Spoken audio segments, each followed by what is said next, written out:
आज हम बात करेंगे इनकम फ्रॉम हाउस प्रॉपर्टी की। हाउस प्रॉपर्टी से जो इनकम होती है उस पर टैक्स कैसे लगता है, कैसे इसको हम निकालते हैं, कैलकुलेट करते हैं, इस पे हम बात करेंगे आज। शुरू करते हैं। चार्जेबिलिटी कैसे चार्ज किया जाता है, सेक्शन 22 है। इसमें हम बात करते हैं annual value of the property shall be taxable. जो एनुअल वैल्यू है उस प्रॉपर्टी की, पूरे साल की जो वैल्यू निकालेंगे, it shall be taxable under the head income from house property. ये हेडिंग है इसकी। सब्जेक्ट टू द फॉलोइंग, जो नीचे कंडीशन दे रखी है इसको सब्जेक्ट करती है। पहली कंडीशन क्या है आपकी, देख लेते हैं। House property, there must be a property consisting of building और लैंड। ठीक है, लैंड और बिल्डिंग होनी चाहिए, खाली लैंड होगा आपका और साथ में क्या है आपकी बिल्डिंग। ये इसमें क्या है आपका, इससे आपको इनकम मिलनी चाहिए। सेकंड, उसके बाद ओनर, यहाँ पर एक ओनर होना चाहिए। ओनर में भी डीम्ड ओनर। ठीक है, डीम्ड ओनर का मतलब क्या होगा यहाँ पर, कि वो प्रॉपर्टी उसके नाम पे नहीं है पर लेकिन उसको सारे बेनिफिट उसी को मिल रहे हैं प्रॉपर्टी के, वो यूज़ करता है, उसको रेंट जो मिलता है वो भी उसी को मिलता है, उसको हम बोलेंगे डीम्ड ओनर। और ओनर तो इसके अंदर आएगा ही आएगा। पहले प्रॉपर्टी होनी चाहिए, लैंड और बिल्डिंग, उसके बाद एक ओनर होना चाहिए, या तो एक्चुअल ओनर हो, उसके नाम पे प्रॉपर्टी हो, या डीम्ड ओनर हो, यानी कि प्रॉपर्टी किसी और के नाम पे है लेकिन रेंट इसको मिलता है और ये उसको यूज़ करता है। उसके बाद नॉट यूज इन बिजनेस और प्रोफेशन, वो जो प्रॉपर्टी है हाउस प्रॉपर्टी, उसको हमने बिजनेस के लिए या प्रोफेशन के लिए यूज़ नहीं करना है। अगर ऐसा है तो वो क्या होगा आपका, अगर ऐसा यूज़ करेंगे तो वो पीजीबीपी में जाता है आपका, profit and gains from business and profession, वो आपका हाउस प्रॉपर्टी में नहीं आएगा। अगर आप बिजनेस और प्रोफेशन के लिए यूज़ नहीं कर रहे हो तो क्या है, उस आपको आपने लैंड कर रखी है तो क्या होगा, वो टैक्सेबल होगी। ठीक है, तो एक कंडीशन प्रॉपर्टी, ओनर और नॉट यूज इन बिजनेस और प्रोफेशन, ये तीन क्या है, बेसिक कंडीशन है चार्ज क्रिएट करने की, यानी कि ये तीनों कंडीशन मेट होगी तो हम इस पर टैक्स लगाएंगे इस हेड के अंदर, income from the head salary. ठीक है, इतना क्लियर हो गया। अभी जो बात मैं आपको बताई थी पहले, लैंड और बिल्डिंग होना चाहिए, उसका मेन समझ लेते हैं क्या। The term house property is not defined in income tax act. Income tax act के अंदर 1961 में कहीं डिफाइन नहीं किया गया हाउस प्रॉपर्टी क्या है, लेकिन जो लॉ में केसेस हुए हैं, जो कोर्ट में केसेस हुए हैं, उसके हिसाब से हम बोल सकते हैं any land surrounded by wall having roof और नॉट। एक लैंड जिसके आसपास वॉल क्रिएट की गई है, रूफ हो या ना हो वो मैटर नहीं करता। And any land appurtenant to building. ठीक है, any land appurtenant to building, इसको डिटेल में आपको समझ लेते हैं अंदर जाके डीप में। Building includes an enclosure of brick, stone work और इवन मड वाल्स। मट्टी की दीवारें भी होती हैं, वो भी बिल्डिंग के अंदर काउंट होंगी। Building includes residential as well as commercial houses, वो प्रॉपर्टी जो रहने के लिए, किराए पे देने के लिए, हम लोग आम लोगों के रहने के लिए है, एज वेल कमर्शियल हाउसेज, यानी कि जो बिजनेस करने के लिए प्रॉपर्टी बना रखी है वो भी इसमें काउंट करते हैं। उसके बाद vacant land is not a house property. आपको मैंने शुरू में बताया था कि लैंड खाली होगा तो उस पर हम नहीं मानेंगे, बाउंड्री कम से कम उसकी हो जानी चाहिए। Hence income from letting of vacant land is not taxable under this head. आपने एक लैंड है खाली है, कोई बाउंड्री बाउंड्री वाल नहीं है उसके ऊपर, उसको किराए पे दे रखा है, तो वो यहाँ टैक्सेबल इसमें नहीं होगा।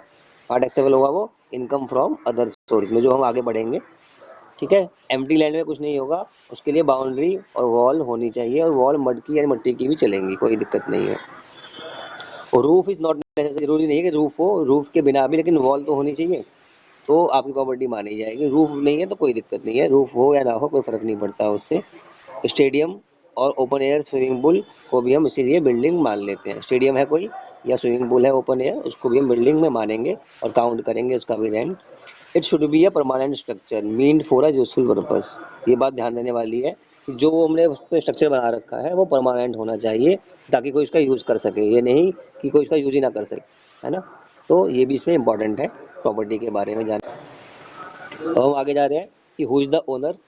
ठीक है, तो पहले देख लेते हैं। Annual value of a property is assessed to tax only in the hands of owner. जो ओनर है उसी को टैक्स देना है, किसी और को नहीं देना।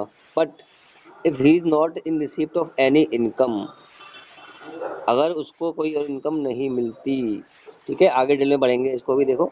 Any person other than the owner even though he is not in the receipt of rent shall not be taxable. वो पर्सन जो मकान का ओनर नहीं है, ठीक है, भले ही उसको रेंट मिल रहा हो उस मकान का, वो टैक्सेबल नहीं होगा। टैक्सेबल कौन होगा, उस प्रॉपर्टी का ओनर। ठीक है, that is why income from sub letting is not taxable. मैंने किसी को लैंड किराए पे दिया या अपना घर किराए पे दिया, अब उसने दोबारा वो किराए पे दे दिया, तो वो जिसने दोबारा किराए पे दिया है वो टैक्सेबल नहीं होगा, लेकिन मैंने जो दिया है मुझे उस पर टैक्स देना पड़ेगा। एग्जाम्पल दे रखा है, example mister X being a tenant of a property, ठीक है, उसको 10,000 किराए पे मिली, एक्स ने प्रॉपर्टी ली किराए पे 10,000 रुपये की वाई से, तो टैक्स वाई देगा यहाँ पर, ठीक है। और एक्स ने अगर प्रॉपर्टी को दोबारा लैंड पे किसी को जेड को दे दिया मान लो 12,000 रुपये पे, तो ये जो इनकम हुई सब लेटिंग से, ठीक है, तो ये जो इनकम है ये हमारी टैक्सेबल यहाँ पर नहीं होगी, income from the head salary, sorry income from the head house property, ये तो वाई वाला ही देगा। जो इसकी इनकम जो हुई है उसको हम काउंट करेंगे इनकम फ्रॉम अदर सोर्सेज, और अगर उसका बिजनेस होगा, इसी काम को यही काम करता होगा, सब लेटिंग करता होगा, तो वो कहलाएगी आपकी बिजनेस इनकम, ठीक है। अब बात करेंगे ओनर का मतलब क्या, ओनर का मतलब खाली ये नहीं इसके नाम में प्रॉपर्टी हो, है ना, तो ओनर इंक्लूड्स लीगल ओनर, मतलब प्रॉपर्टी जिसके नाम पर है, बेनिफिशियल ओनर जो उस प्रॉपर्टी का यूज कर रहा है अपने बेनिफिट के लिए, एंड थर्ड है डीम्ड ओनर, मैंने आपको बताया उसको क्या होता है, वो डीम्ड ओनर का मतलब क्या है, वो सारे राइट्स एंजॉय करता है ओनर वाले, ठीक है। तो ये 3 लोग इसमें इंक्लूड हो गए। एक बार देख लेते हैं लीगल ओनर, ये तो क्लियर है, इसके पास टाइटल है प्रॉपर्टी का, इसके नाम पर प्रॉपर्टी है, रजिस्ट्रेशन करा रखा है उसने। बेनिफिशियल ओनर देख लेते हैं कौन है, it is not necessary the property must be registered in the name of the assessee if the assessee is enjoying the property, मतलब जो उसमें रह रहा है आराम से, ठीक है, एज एन ओनर, यानी कि किराएदार की तरह रहता है, वो रहता है मालिक की तरह, ठीक है। He will be treated as beneficial owner of such property. मान लीजिए कोई आदमी है इंडिया से बाहर चला गया, एनआरए बोलते हैं उनको, ठीक है, अब उसने प्रॉपर्टी अपने सर्वेंट को दे रखी है, भाई को दे रखी है, किसी और को दे रखी है, वो उस पर रहता है या उसको किराए पे दे देता है चुपचाप से, है ना, तो वो क्या कहलाएगा आपका बेनिफिशियल ओनर। थर्ड है आपका फिक्शनल ओनर और deemed owner. In this cases the person shall be treated as deemed owner of the property and liable to pay taxes. कौन कौन से केसों में उसको हम डीम्ड ओनर मानते हैं ये हम देखते हैं अभी आगे अगली स्लाइड के अंदर।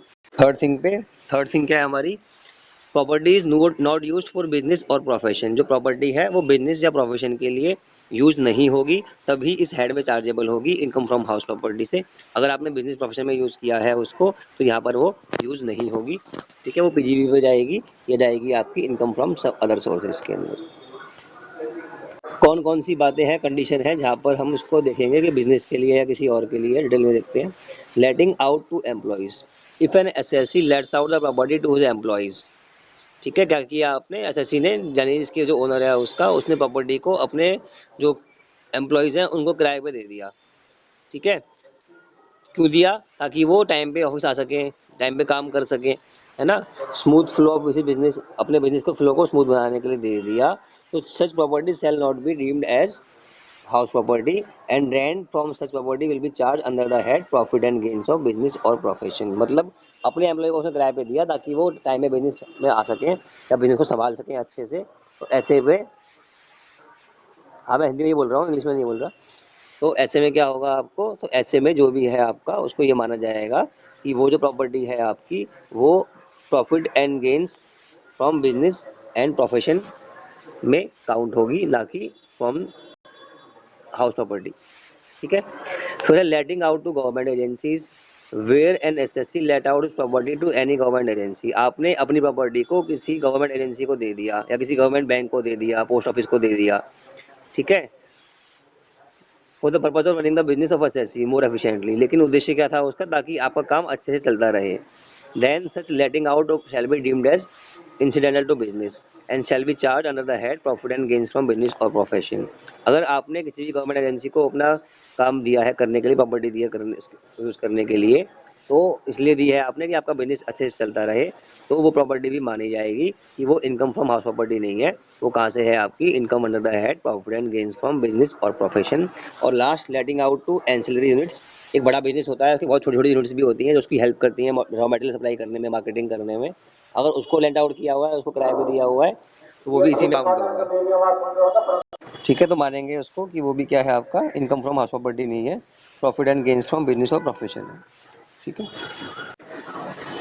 अब हम बात कर रहे हैं सम स्पेशल केसेस की, ऐसे केसेस जहाँ पर हमें चेक करना है कि क्या रेंट लगेगा या नहीं लगेगा, प्रॉपर्टी चार्जेबल होगी या नहीं होगी। पहला केस है फॉरेन प्रॉपर्टी।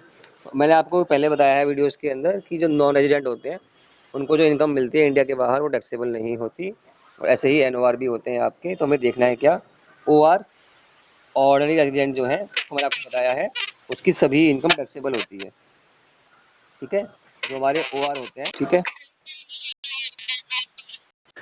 तो मैं बता रहा था आपको कि जो हमारे होते हैं ऑर्डिनरी रेजिडेंट, उनकी सभी इनकम टैक्सेबल होती है, चाहे वो इनकम इंडिया से मिले या इंडिया से बाहर मिले। तो ऐसे केस में फॉरेन प्रॉपर्टी से जो इनकम होती है वो टैक्सेबल होगी फुल।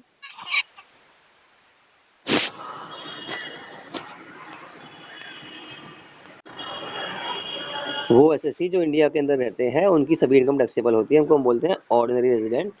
हम बात करेंगे एनओआर एंड एनआर की। इनके केस में मैं साफ साफ पढ़ा था पहले पहले वीडियो में, देखेंगे आप कि वो इनकम जो इंडिया के बाहर मिली है और इंडिया के बाहर ही कमाई गई है वो क्या होता है, टैक्सेबल नहीं होती। तो इसलिए एनआर के केस में और एनओआर के केस में जो इनकम फॉरेन प्रॉपर्टी से इंडिया के बाहर मिली है वो टैक्सेबल नहीं होगी, और जो इंडिया में मिली है वो टैक्सेबल होगी। It must be receive in India.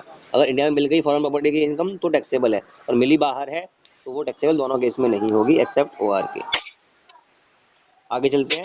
Disputed ownership merely due to dispute regarding the title of the property, assessment cannot be postponed। अगर किसी के ऊपर प्रॉपर्टी के ऊपर केस चल रहा है तो इस कारण से कि इस पे केस चल रहा है ऐसा नहीं है कि इसको टैक्स नहीं देना पड़ेगा, उसको टैक्स देना ही पड़ेगा। ये दोनों केसों में ध्यान रखना है आपको, क्या करना है, अगर किसी पे केस चल रहा है किसी प्रॉपर्टी के ऊपर तो भी उसको टैक्स देना ही पड़ेगा।